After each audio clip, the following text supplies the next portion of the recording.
எந்தந்தம்மாக என்னோடு இருப்பதென்ன போ நீதானும் போகும் இடந்தனிலே நீ போவனவே நிகழ்த்தி நான் மயவரை.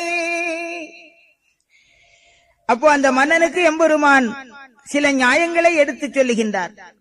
அவனுடைய கடந்த கால கழிந்த யுகங்களிலே அவனை பற்றிய விவரங்களை இப்பொழுது அவன் அறியும்படியாக சொல்லுகின்றார். கேளடா, நீதான் சொல்லுவதை கேட்டு இந்த மக்களை நன்றாக நீ வாழவை. அப்படி வாழ வைக்காதிருந்தால் நீயும் உன்னுடைய குடும்பம், கோத்திரம், குலம் எல்லாம் அழிந்து போகும். உந்தனக்கும் உன்கிளைக்கும் உள்ள நாள் வரையிலும் எந்தனக்கும் சேர்த்து அவர்கள் செய்து வருகின்ற உபகாரம் இருக்கிறதே, அது கோடி கோடி நன்மை பெறும். அப்படிப்பட்ட உபகாரம் செய்த அந்த மக்களை நீ வம்பு செய்யாதே, தடிமுரண்டு செய்யாதே. உன்னுடைய வாழ்நாளுக்குத்தான் இடர் ஏற்படும். உன்னை பற்றி சொல்லுகிறேன் கேள்.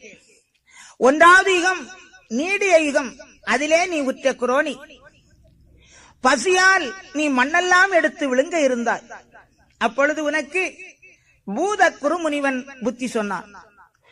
அந்த புத்தியை கேளாத காரணத்தினால் நான் வந்து உன்னை 6 துண்டுகளாக வெட்டி அழித்தேன்.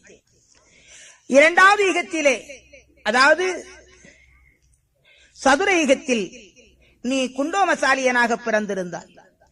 அப்பொழுதும் பசிக்கொடுமையினால் வாய்விட்டு அலறினாய்.